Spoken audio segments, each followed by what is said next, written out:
I do apologize about that little faux pas, the joys of tech when you're trying to press buttons, talk, and someone then sends an email that covers the button that you need to press all at the same time, which just says it's live. So thank you very much for joining me today. This, of course, is going to be going out again and again.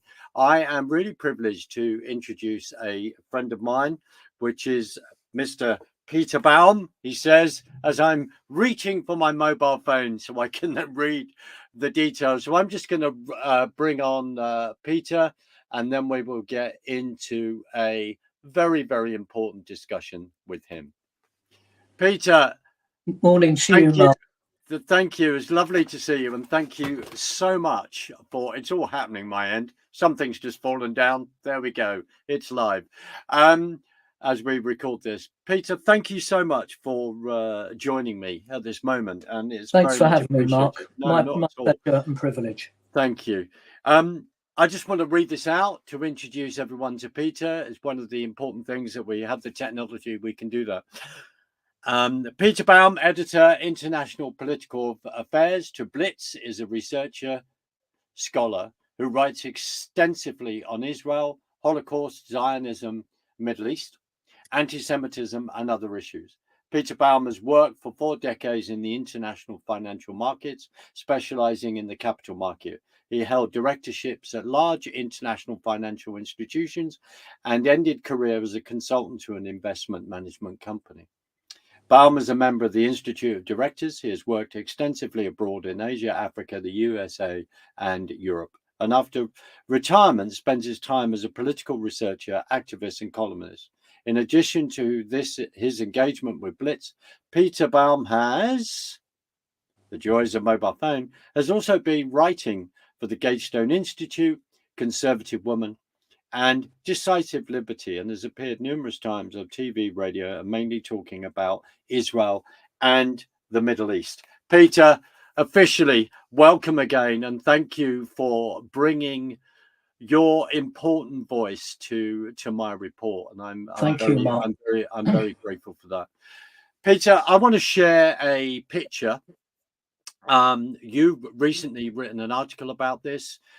We have seen since the pogrom of October the 7th, we have seen marches on the streets up and down this country and all over the world that in many ways have been, well, they're shocking. I've been very shocked by that. But on the other hand, people who have known what's been going on within the education system, within universities, etc., are not surprised. And we have to discuss this axis, the combination of the left and Islamism. So I just want to put up this picture, what was in a recent article that you have just published. Now, this picture, I just want you to explain, because the history of that flag and the ideology that is behind this, and where this ideology wishes to take us. Your thoughts, sir? Okay, so what we're seeing today is a very successful culmination of years of anti-Jewish state demographics combining together to where we are at the moment. We see protests on our streets and anti-Semitism rocketing, whereby Jews in the United Kingdom feel very threatened. Now, we haven't quite got to the stage of 1930s Nazi Germany, but if we don't do something about it, we will get to that stage. There's been huge amounts of money funding extremist groups, not only in the United Kingdom, but all over Europe and in America as well. They've attracted, paradoxically, members of what I would call the far left, whereas years ago, as history tells us, it was always the far right that were eager to jump on the anti-Semitic bandwagon, but it's certainly now members of the far left. And that combination of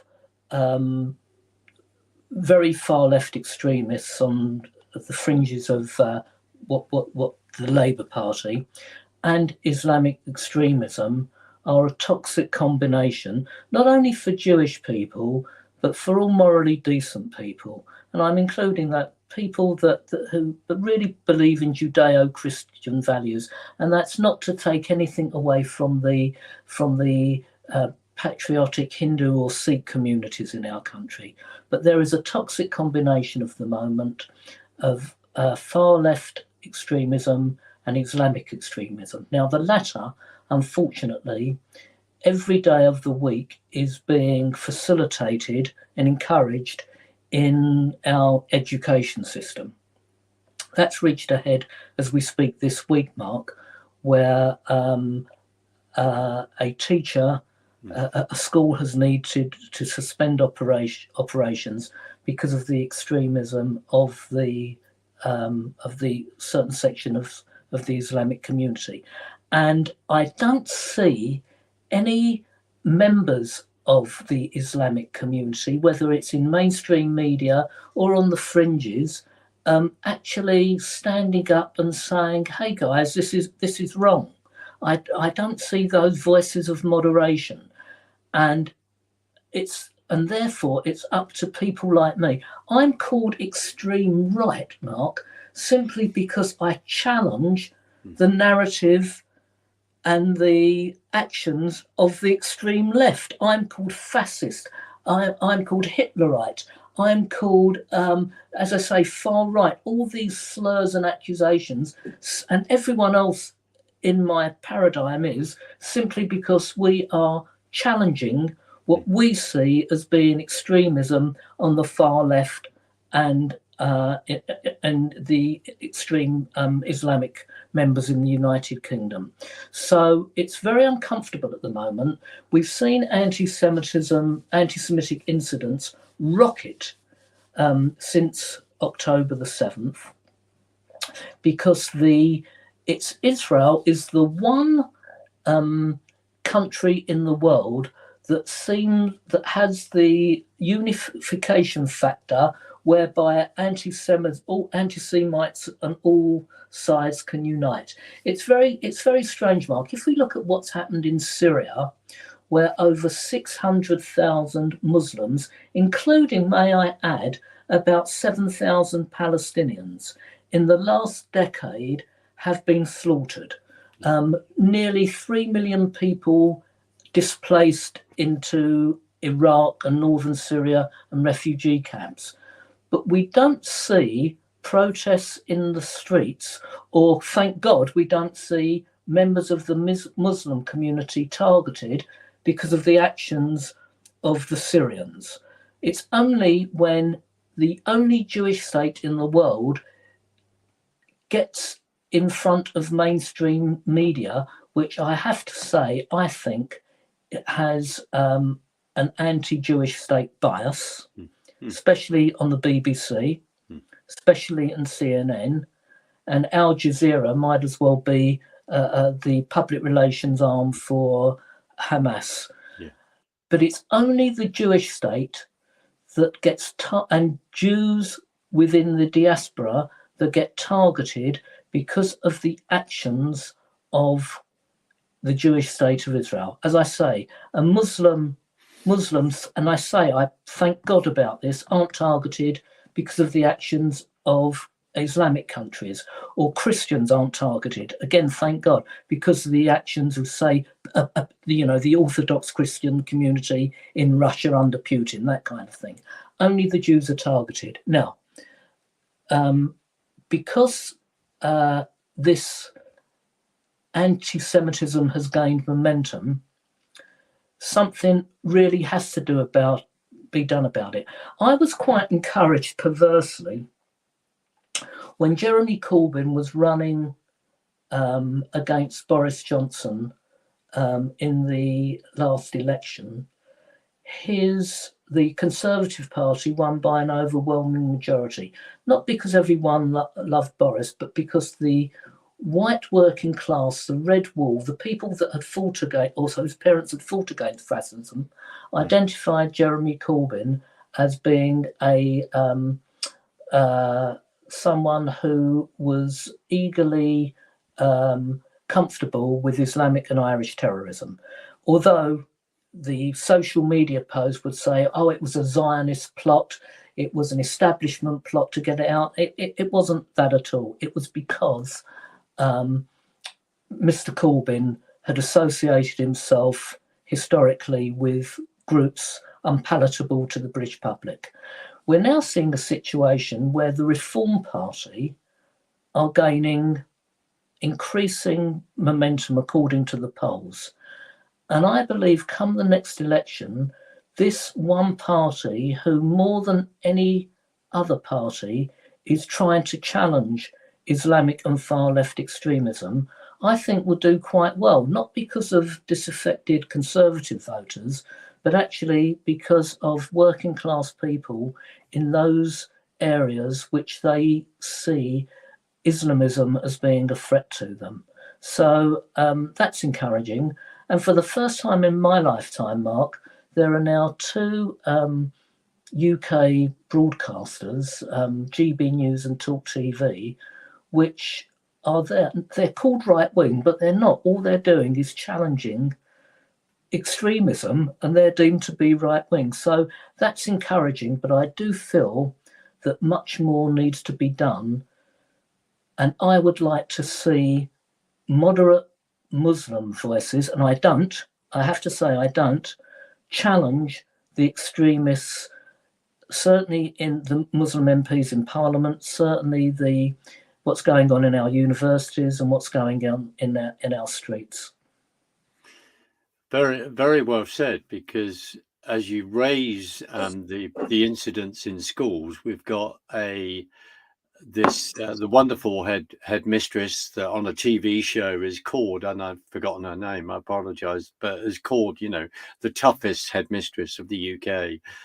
Absolutely excellent. And she is being taken to court because she banned prayer inside the school, and when it's being pushed for Islamic prayer, etc. She's not just picking out that. I think she's just banned it across the board in regard to being able to take the school forward, good relationships within the school. And then it comes out that the individual that is taking her to court has threatened the school or was expelled for behavior, I believe.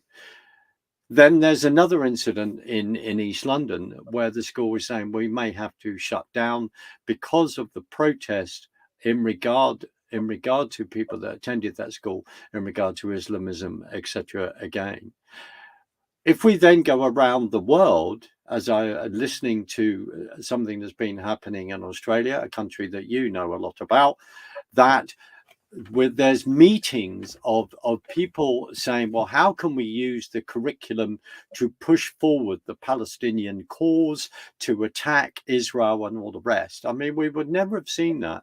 And then it raises this whole thing of the distance within young people. Are they actually taught about the Holocaust? Do they actually understand what this was about, which was 6 million people? Let's put them in gas chambers and annihilation. This is history. And then this whole thing of revisionist history. Now, I actually stood in a gas chamber in Auschwitz in 1986, and it's something that has never, ever left me. Tom Slater, who does incredible work on Spike, did a fantastic podcast a few weeks ago where he explained wonderfully the combination of Islamism with the left. Then Melanie Phillips, brilliant Melanie Phillips, of course, wrote her book, London Stan. And then we discover who is over here.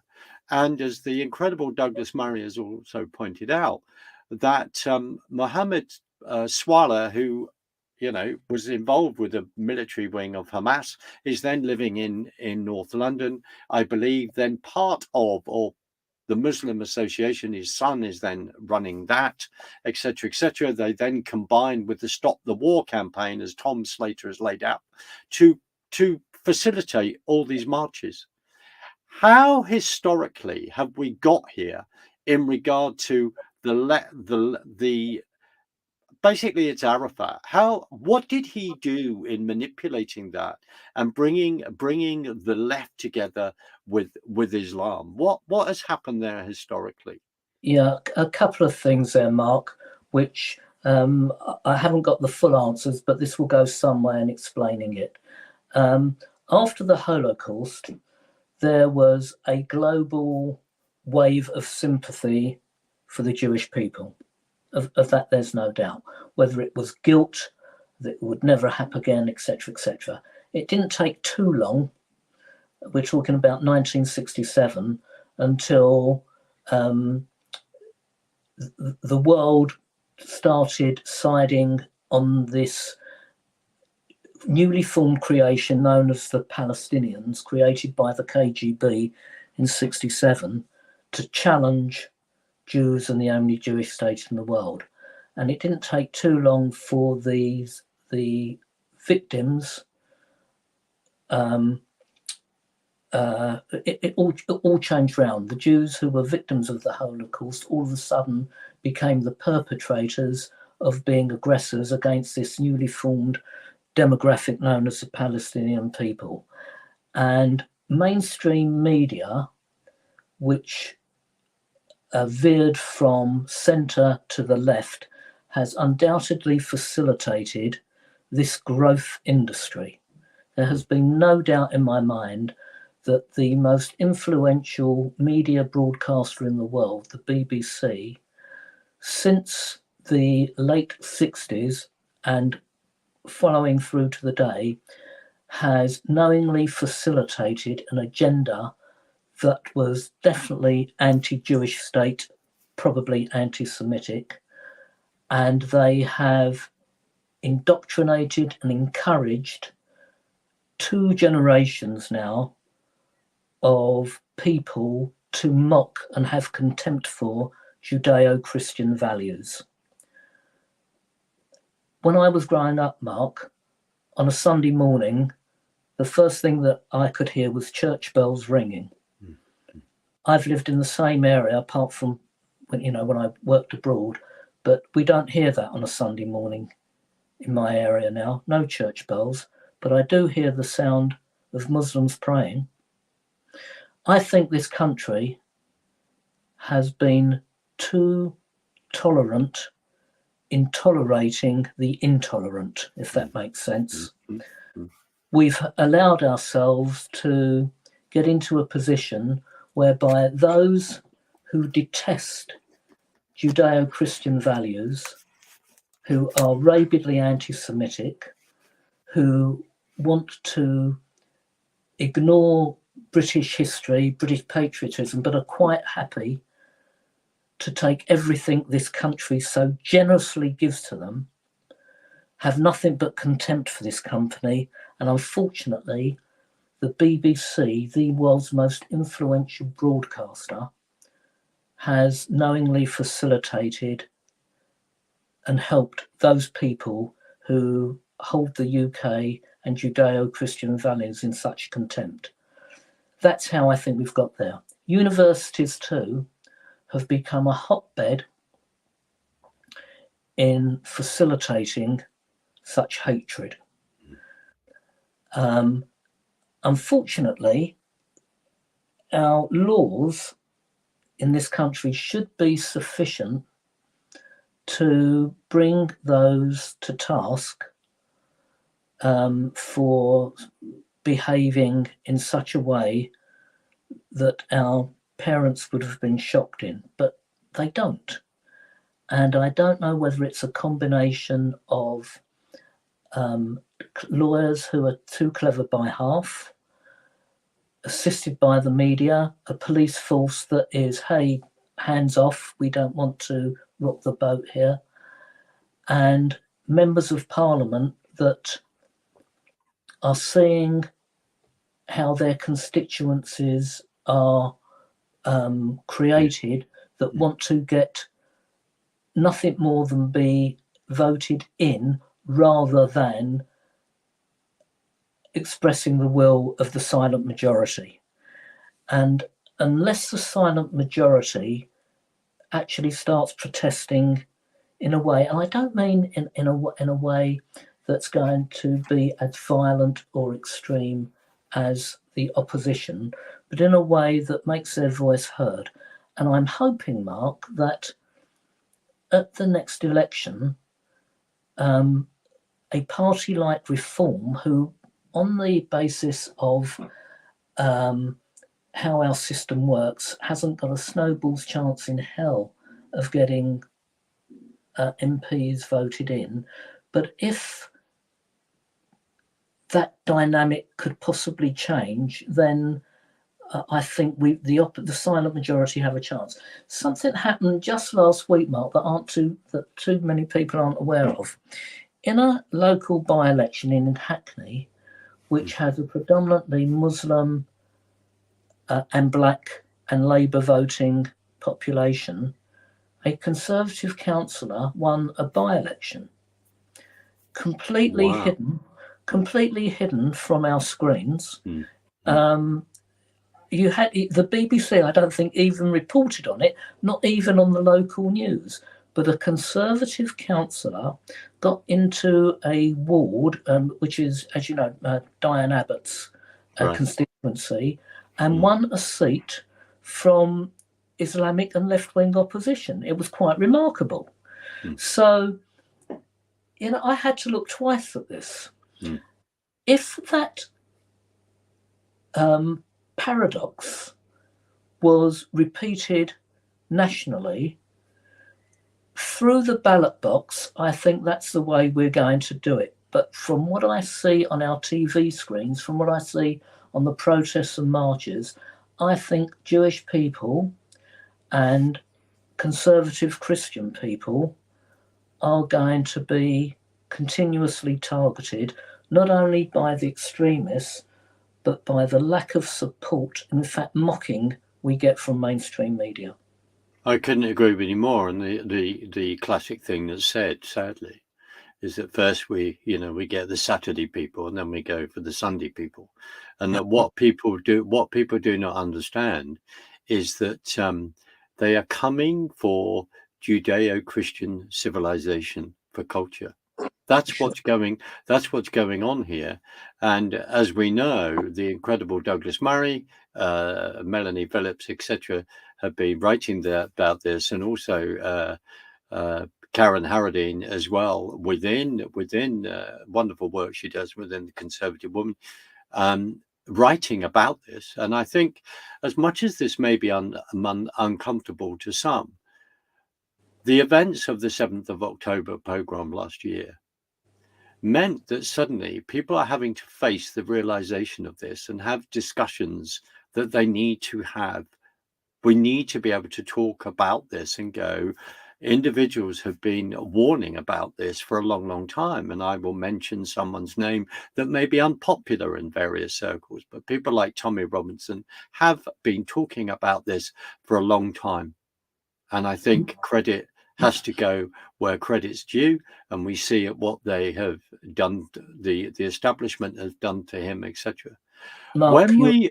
Sorry, I apologize. No, carry on. I was going to say that when we look at the writings of Bataillon and understanding the whole immigration process and the way that the European Union, in regard to politically, has then aligned itself with Arabism, now whether that is for oil, etc., then also we then go back historically in 1962, where France literally overnight withdraw from Algeria after fighting a war of India. The Algerian independence were fighting for their independence with France for, I think, 7 years.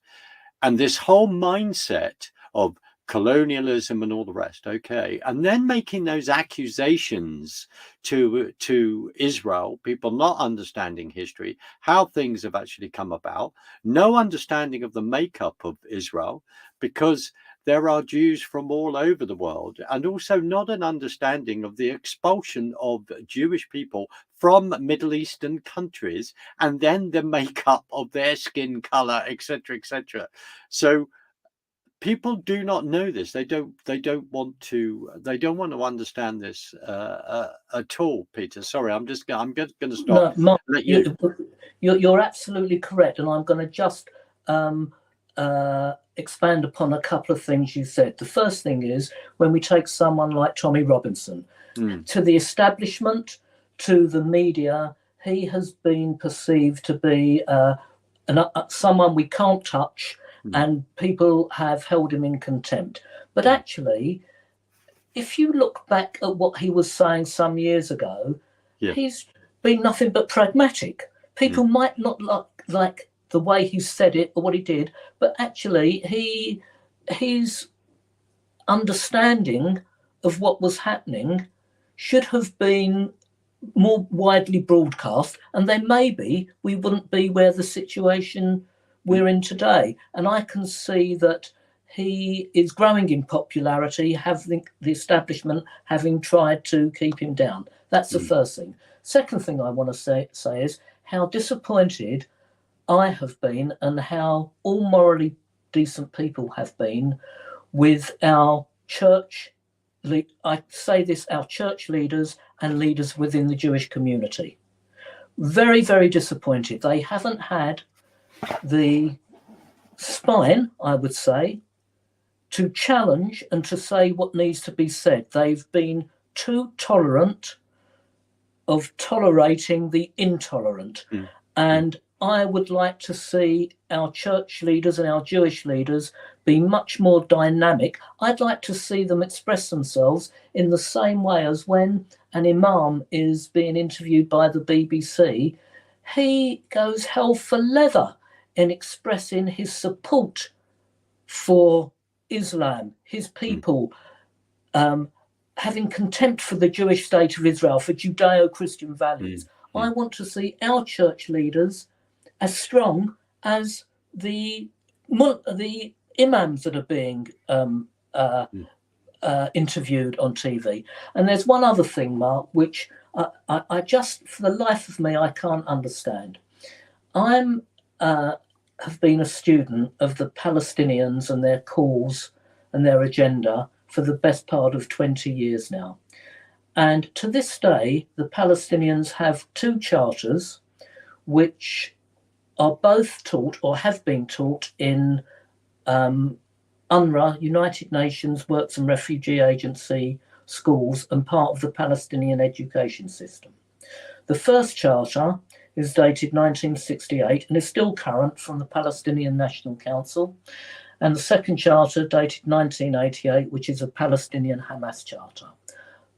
And again, I repeat this for the sake of the audience.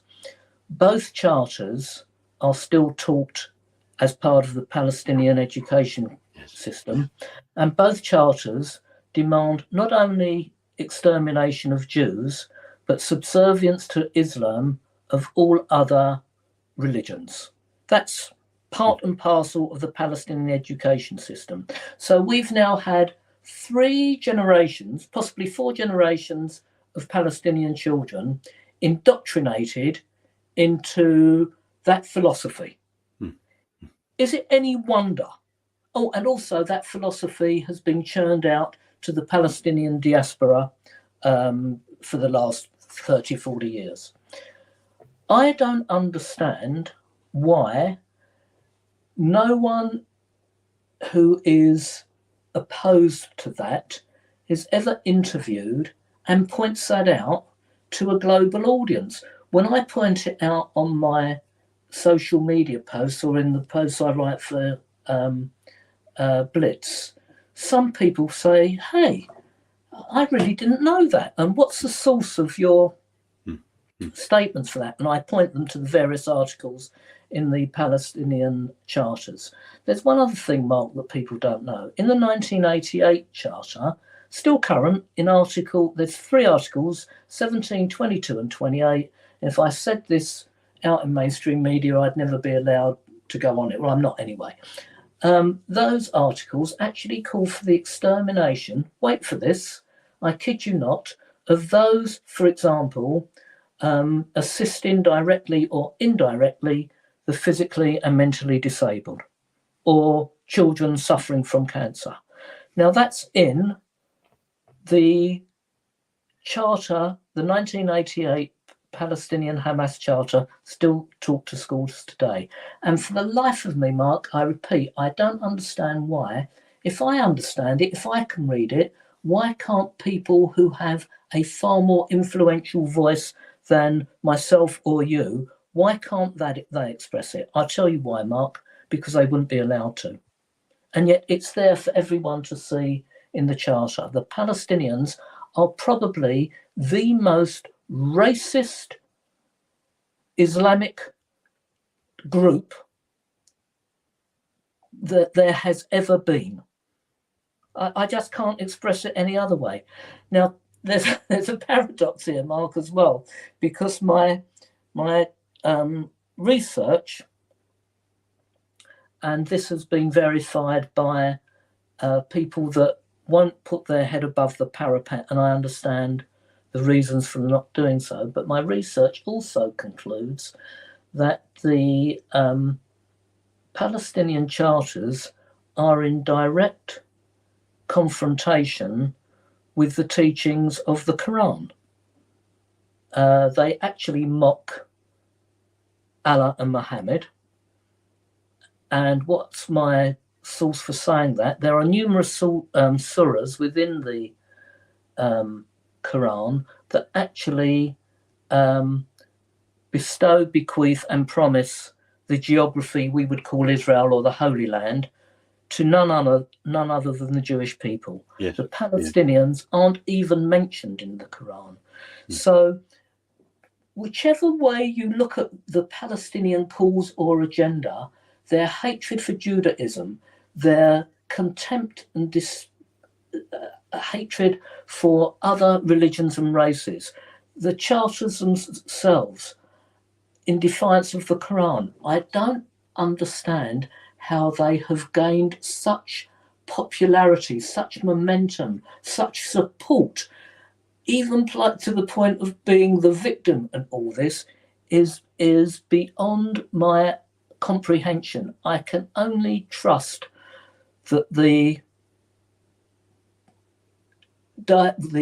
what shall I say, the belief that you and I have, albeit coming from different religions, has a plan in mind to ensure that good will triumph over evil.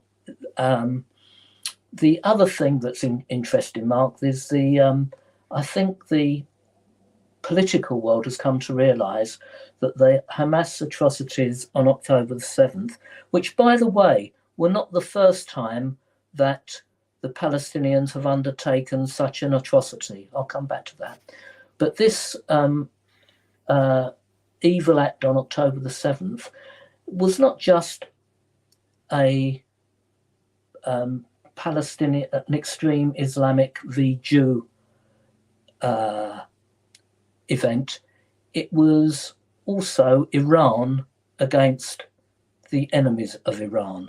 And I think we're seeing that played out now with the way that Iranians have been manipulating the Houthis and the fight back there's been against the Houthis in Yemen.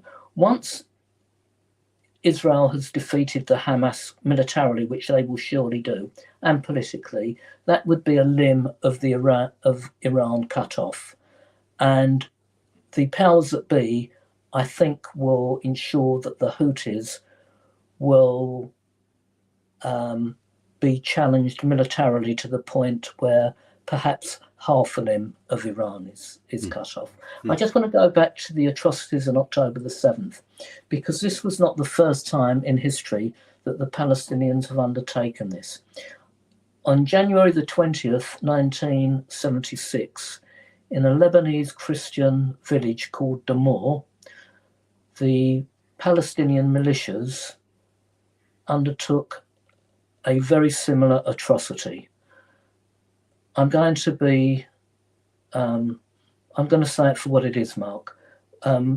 Children were beheaded, women were raped, pregnant mothers had babies torn from their stomachs, acts of necrophilia, and grandparents made to watch as their grandchildren were killed by the Palestinian butchers. No one knows the exact numbers of Lebanese Christians killed. Some estimates put it as high as 4,000, other estimates go for a lower range of 700. No one knows because the event was hardly reported. But this, what happened on October the 7th, was a replica to Jewish people of what happened to Christian people on January the 20th, 1976, in that Lebanese village called Damour. So the Palestinians, even having undertaken an atrocity like that, even having supported trying to overthrow the Hashemites of Jordan in 1970, which is why they were kicked out to Lebanon, even having supported the megalomaniac Saddam Hussein against the Kuwaitis who housed, fed and clothed them for decades, the Palestinians have still managed to override all those despicable acts of barbarism and duplicity and treachery, and are still widely supported in the United Nations. It is incomprehensible to me, Mark. Well, as Karen Harradine has written and has said, it's the Islamification of the United Nations.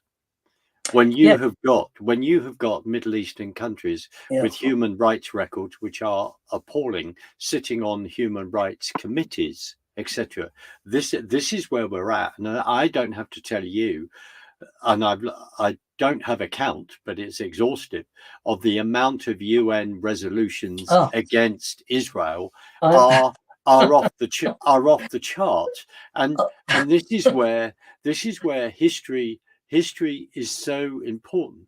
But the other thing, and I will say to you respectfully as well, is that we forget there is it's the spiritual aspect of this. I passionately believe that, where scripture talks about the reforming of a country in a day. I will do that, says God. He bequeathed you that land. He bequeathed the land to the Jewish people. I think a historical discussion between you and I is and maybe we'll work this out, but this is profoundly important. And you are raising extremely important issues, because this whole thing of the Palestinian people group, right? No, there has never been that. That name is used, to then turn around and go, well, they have a right here, they have the right to return, all the rest. This is vast and it has to be talked about. But I'll just say this in regard to Lebanon, of course, and you quite rightly raised General Haig helping Jordan in 1970, and I think 25,000 Palestinians are then killed. Because basically it's about overturning a country. We then look at what happened in Lebanon and the civil war in regard to a Christian country, and Lebanon kept taking refugees in, trying to be helpful. Then there's a tipping point. This is historical. And that is also what we are facing as well. If people have a mindset to Mahdi is coming back, and we need to create the caliphate and basically get into an apocalyptic mindset. The Mahdi comes back, then we can go to heaven with our 75 virgins and all the rest. I am not decrying or being rude in regard to how people think. I am trying to put over facts that at times are so difficult to understand. And I'll end with this, and quite rightly you've referred to it. In the 1930s, we know what was going on within our own government in regard to appeasement, etc., etc. And literally we were dragged to a point where we then had to respond. Am I advocating violence? No. Do I want people to be divested of a way of thinking? Of course I do. And I'll end with this, before coming back to you. When people say I am anti, when they throw a trope at us that says, oh, you're a Zionist. Yes, I believe in the right of Israel to exist as a nation. Do you understand how that came about? Do you understand how big that nation is, which is the size of Wales or New Jersey? And do you have any understanding geographically of how many Islamic countries there are in Africa, in North Africa, where you go around that? Sudan, Egypt, etc. You're going through Libya, Morocco, Algeria, etc., Tunisia. You go through that all the way up then to Israel. You're looking at Iraq, Iran, Saudi Arabia, Yemen, etc., Qatar, and the United Arab Emirates, etc. I've missed loads out, but you get the point I'm making geographically. And the other final thing I want to just say right now, when people are singing from the river to the sea, it's an extermination trope. And I say this, that as a dear friend of mine explained to me, when people are pushing for a two-state solution, we've already practiced a two-state solution. It was Gaza when Israel withdrew in 2005. The ins and outs of that are another very interesting conversation. But they withdrew, and they also dug up all the Israelis that had died in cemeteries and took all those bodies with them. Let's just say that. And personally, I don't think they should have withdrawn. That's a discussion as much as that would horrify people like Owen Jones. But this is the truth of it. They tried that. And then as soon as Hamas gets in after an election, all the PLO leaders, other opposition leaders are then thrown, they're killed, thrown off roofs or whatever. And that is then happens. And then within days, rockets start firing into Israel. And this is the situation. This is the battle that we are having. Sorry, I've spoken too long, but to get the history out there. And that is why also it becomes a very very emotive and emotional discussion, because the fact that people are prepared to sacrifice facts and history. And this is my own personal belief. This is where we're at, and we're trying to get those facts out. Peter, sorry, I've gone on too long. Mark, you're absolutely right. And again, just reiterating some of the things you said, when it comes to the United Nations, that organisation is indeed the theatre of the absurd. Yeah. I think I did an article recently on Blitz about the number of UN resolutions over the last decade. I think there's been something like 250, of which 167 are aimed at Israel. I think that's a figure. I may be wrong, but you get the disproportionate imbalance of how the Jewish state of Israel is singled out. Going back to what you were saying about the two-state solution, why on earth should Israel put up the two-state solution when the Palestinians in the West Bank have a charter of 1968 and the Hamas in Gaza have a charter of 1988, both calling for the extermination of Jews? Why would anyone want to have a two-state solution when both Palestinian charters have that as their manifesto? It just seems absurd. And the other thing that I reiterate time and time again in my charters, many people who don't understand the history of this situation actually believe the mythology, which has morphed into facts. And I'll just end up on two things. And I've written about this extensively, Mark. The first thing is many people believe that Palestinian land was stolen, similar to the way Europeans stole land of the indigenous natives of North America. That's the first thing. And the second thing that they believe, that Israel is an illegal occupier of Palestinian land. Both those two narratives are false narratives, they're mythology, and it can be proven. The evidence is there to prove that. So just being very brief on the illegal occupation. Many of your viewers will not be aware, some will be, but many will not be, that to this day, the West Bank, or as I call it, Judea and Samaria, and Gaza under immutable international law, is within Israel's sovereign territory. What's the source for me making a statement like that, which pro-Palestinians will go, hey, what are you talking about? After the Ottoman Empire was defeated after 400 years, 1517 to 1917, the League of Nations, under the mandate system in 1922, created Mesopotamia, now called Iraq, the Lebanon, now the Republic of Lebanon, Cis and Transjordan, now called Jordan, Syria, and Palestine, now called Israel.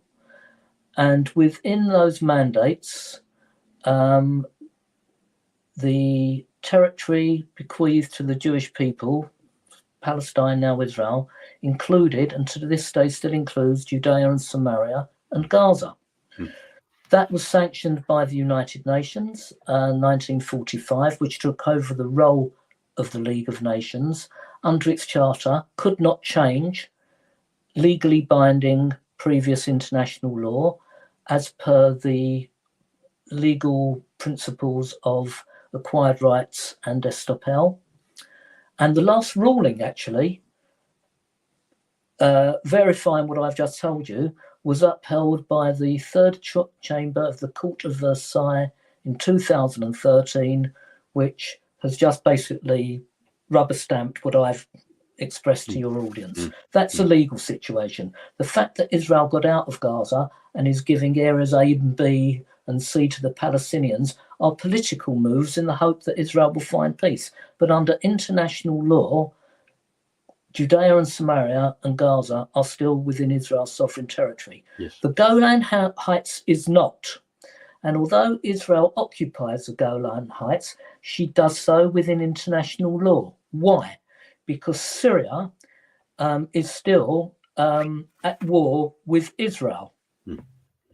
Although, you know, it's not a true war, she is still expressed to the UN that she is at war with Israel. And until Syria herself reverses that decision, Israel has a right to occupy the Golan Heights. So that's where we are on the legal thing. On the thing about Palestinian land was stolen, again, I'll end up with this, Mark. I know that, it's a fact that there are only 5 categories of land in the area we call Palestine, Israel, the West Bank, Gaza. Those 5 categories are very simple: Mulk, Miri, Waqf, Matruka, and Miwat. Mulk is freehold, Miri is leasehold, Waqf is land owned by charitable or religious organisation, and Matruka and Miwat is state land and wasteland. When I go to any Palestinian who claims their land has been stolen, I ask them, what category of land was stolen and where and when was it land registered? And do you know what, Mark? In the 20 years that I've been asking this question, I've only received one feedback that I thought, hey, maybe I'm missing something here. And that feedback was a picture of 4 legal documents, all in Arabic, which I then had translated by a friend of mine in the Emirates, funnily enough. He said, Peter, all these are leasehold documents that expired in 1925. So no one has actually been able to challenge. Now, if someone like me, Mark, understands that, why is that not expressed by people far more influential than I in the Israeli government? Or, you know, Mark, I don't get it. I really don't. Well, I suppose it's maybe the parallel of looking at media bias. We saw that over Brexit, which is another immediate example that comes to mind. The other media bias on the other side of the pond is, whatever people think of him, and to say this statement, is that the previous President 45, Donald J. Trump, look at how the media from day one, I mean, the whole thing was to get rid of him as soon as he won the election. Look at how the media behaved, the power of the media. We only have to see the power of the media without going into certain things over the last 3 years. We have to see that. Peter, and we are going to do this again, because the important thing is that you are coming out with facts. You're coming out with historical facts to say this is the right to exist. And the thing that I would like to say, of course, as soon as independence officially then announced, we know that there was fights going on before 1948, building up to that on May the 14th, 1948. But as soon as independence is announced, 5 Arab nations come against to attack Israel. A year of a war and then victory. The war of 1956, Israel didn't start that either. The war of 1973, and then you could say, right, then having to go into Lebanon in 1982. So this whole thing of saying, oh, why do they start this? Why do they start that? No, we have to go into the history of why, and that land, United Nations, etc., is saying, no, this is they have a right to exist. This is their land. They are a country. Just rounding off for the last few minutes, because we look at the court case where South Africa has been used to take Israel into the international court. And again, let's just make a comment when you're referring to Jeremy Corbyn, who I believe was outside that court at one point over the last few weeks. So we're seeing this unfold. We're seeing the warfare, the lawfare unfold, and then the BDS. In regard to America, I just think, personally, Israel just needs to get on with the job. They just need to get on with it. And personally, to ignore, we know what's happened where America has given money to the Iranians and empowered it and all the rest, nuclear, blah, blah, blah. That you and I are going to have that discussion on another day, because this expands history that I think is very, very important. It's very important to put this on the record. It really is. So, Peter, sort of finally then, what do you suggest are the next moves? I suppose the fact that we're out there trying to put the truth out there. What are the next moves? Well, I can only hope that voices like mine, which are growing, will be sufficiently convincing and express widely enough to an audience that is open-minded, through people like yourself, through the work I'm doing with Blitz. Don't forget, with Blitz, my articles go to an audience in South Asia. I think the circulation is about 1 to 1.5 million. My articles are published in English, Arabic, and Hindi. So I don't think there's any point in preaching to the converted. There are other people to do that. But I'm just hoping that the people in this country will be, their eyes, I think, have been opened, Mark. I think what they've seen in the last couple of months, their eyes have been opened, and they can see the dangers within, on the streets, in our universities, in our parliament, in our media, etc. And I just think there is a sleeping silent majority that will make its voice heard, which I hope will ensure the safety of Judeo-Christian values in the United Kingdom. Peter, thank you. I just want to thank you for joining me today. And this is a discussion that I really want to carry on with, because history is really, really important. And we have to put that over. And before someone says history is written by the victors, okay, so that's why we have to go and do deep digging and do research and to put the facts out there. Peter, I'm going to play us out, but if you just very, very quickly, you got 30 seconds, remind us where people can find you again. Yeah, I'm writing for a magazine called Blitz, and all my articles, you can go on their website and see all my articles. And I'm quite active on Twitter and social media at BAUM_P. Okay, brilliant. I'm going to play us out. Peter, don't go away. I'll speak to you in a second. But thank you very much for joining us today. And please share this and join this discussion, because this is so important for the where we are at this juxtaposition in regard to civilization. All right. God bless. Thank you for joining me. Thank you. Bye.